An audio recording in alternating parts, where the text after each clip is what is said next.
बिस्मिल्लाहिर्रहमानिर्रहीम। ज़िंदगी बहुत मुख्तसर है, समझ आते आते गुजर जाती है। दिल में कोई बात ना रखी, ना झगड़ी, तवील होने दी, माफ़ कर दी, क्योंकि माफ़ी अल्लाह ताला को पसंद है। खुश रही, अल्लाह हमारे मामलात में आसानियाँ पैदा फरमाए। रूठना मनाना तो ज़िंदगी का हिस्सा है, बस ख्याल रहे कि नाराज़गी सिर्फ ज़बान तक रहे, वो दिल में बसे प्यार और इज़्ज़त को ख़त्म ना होने दे। राबिते बता देते हैं कि दिल में कितनी कदर है, वरना कहने को तो सभी अपने होते हैं।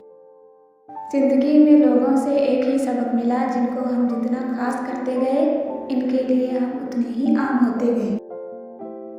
जो लोग झुक जाते हैं वो कमज़ोर नहीं होते, बस इनमें रिश्ते निभाने की चाहत दूसरों से ज़्यादा होती है। जब दौलत आने से किसी का अखलाक तबाह हो जाए तो समझ लो इसके ज़वाल का वक्त शुरू हो गया है। सादगी ईमान की अलामत है, हया और कम बोलना ईमान की शाखें हैं। बर्दाश्त अक्लमंद आदमी का वो सब्र है जिसका मुजाहिरा वो जाहिल आदमी की बात सुनते वक्त करता है। गुनाह के दौरान मौत ना आना और गुनाह के बाद तौबा की मोहलत मिल जाना अल्लाह पाक का बहुत बड़ा एहसान है। मिलेगा क्या दिलों में नफरतें रखकर, बड़ी मुख्तसर सी है ज़िंदगी, मुस्कुरा के हिला करो। नेक कोई भी नहीं, बस खुदा की ज़ात ऐब छुपाने वाली है।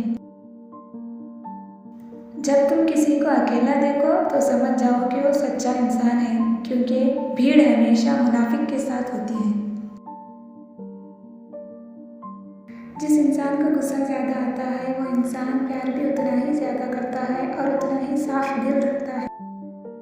कदर करो उनकी जो तुमसे बिना मतलब की चाहत करते हैं। दुनिया में ख्याल रखने वाले कम और तकलीफ देने वाले ज़्यादा होते हैं।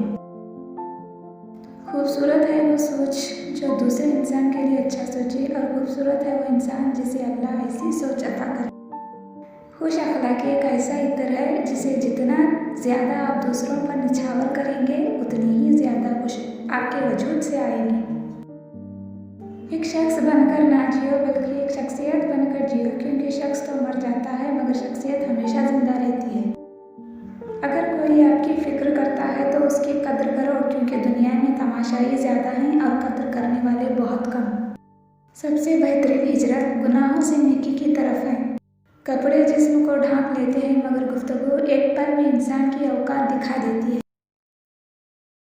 इंसान को कोई चीज़ इतना नहीं बदलती जितना उसके दिल पे गुजरी हुई तकलीफ़ें उसे बदल देती हैं, और तकलीफ़ें भी वो जो उसने तन्हा झेली होती है।